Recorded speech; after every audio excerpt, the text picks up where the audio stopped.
Hey, and welcome to the mixing process. Today we are going to go way back in time and we're going to talk about how to mix on an analog mixing console.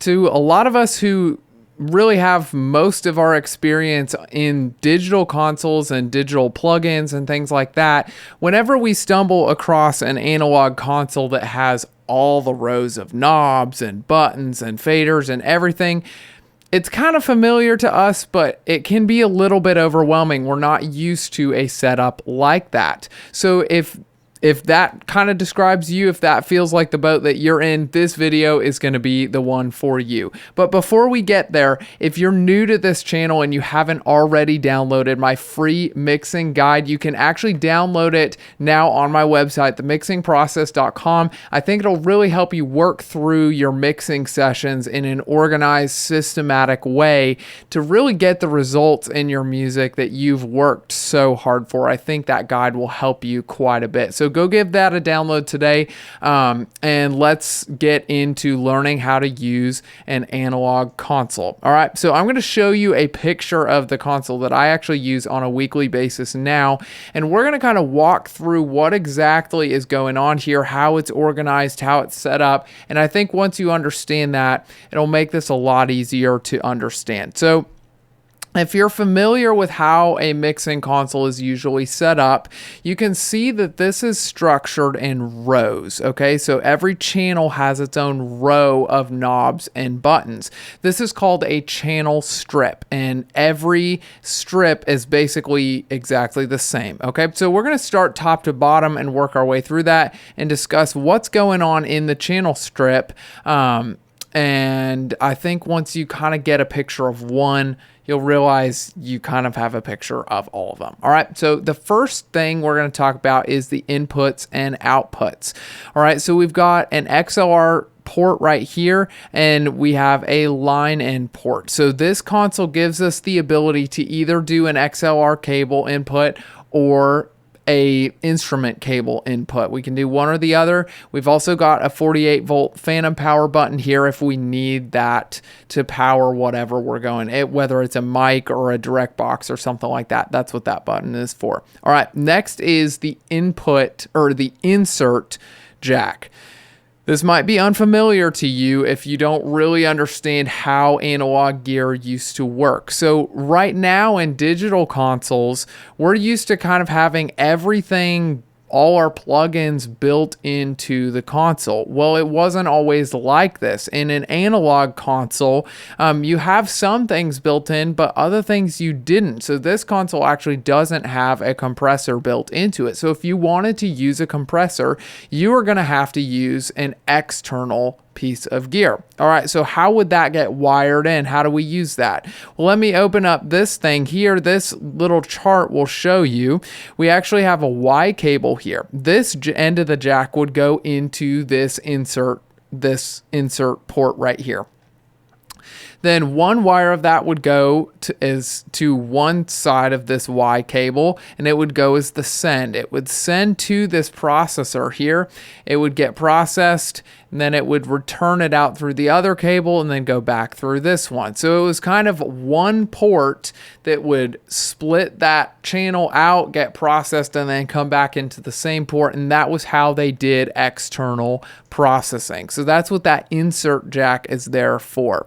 All right, the next row is all red. This is where we adjust the gain or the preamp. I've done a bunch of videos on how to adjust gain and preamp. I'd encourage you to go check those out. This gain will adjust the level on the preamp. So sometimes the signal coming in is not at the right level. It's too weak, and so we need to add signal strength to it in order to get it up to a level where we can actually process it correctly. The next row is a high pass filter button. Okay, this is another difference between analog and digital. A lot of stuff was fixed. It's either on or it's off. This is no exception. So in this, it's saying that the high pass filter is at 100 hertz. So you can't adjust where that high pass filter is. It's fixed at 100 hertz right there. So toggling that button will turn that on. It'll cut everything below 100 hertz. This next section here, this light blue and the one row of green, this is your EQ section. So you're able to adjust your EQ with these. But again, you're a little bit limited on functionality with these. You might notice that this says 60 hertz. This says 250. This says 12K, I think. So this is a fixed frequency that this band is at. You also can't adjust the width or the Q of the band. It's kind of fixed. The only exception is this one channel, this band right here. You can see it's tied to this green knob, this row of green knobs. So you actually can adjust one band on this whole EQ, and it allows you to adjust it from 350 to 7K. So you have to really know what you're doing with EQ and in order to get that kind of where you want it. But it is a little limited, but this is kind of how things just used to work. There wasn't as much flexibility built into the boards at this time. All right, the next section is your aux or auxiliary channel section. On a digital console, a lot of times you just have any number of aux channels, and you can kind of assign whatever you want to them, process them however you want, and then kind of send them wherever you want. Well, again, we didn't have the flexibility on these analog consoles, so a lot of this stuff is kind of predetermined what you'd use it for and where exactly it's being routed to. So these two channels here, FB1 and FB2, you would dial the amount of this channel you'd want in that aux, and then that would actually go over to these two channels over here, FB1, FB2. They have their own fader, so you could use these two channels for maybe monitor mixes or something like that, where you would need to send the amount of channel that you want to these two faders over here, and then you could control the level as a whole with that fader. So that would be a good application for those two rows there. This darker blue row here it just says aux, okay? So what this does is it's actually routed to go to the aux out port right here. So this doesn't have a specific channel it goes to. This group is routed to go straight to this aux out port. An example of where you could use this, if you needed to record a specific group of channels but not record everything that was going out to the PA, you could use this aux group and then just plug in your recording device into that aux out port, and that would be how you could record that. The next row is this yellow row. It's for the effects. So this is kind of the same principle of these two gray ones up here. This goes over to the yellow channel right here, goes over to the effects engine, and is processed through that engine there. The next one is the panning row. So this is if you want to pan something left or right.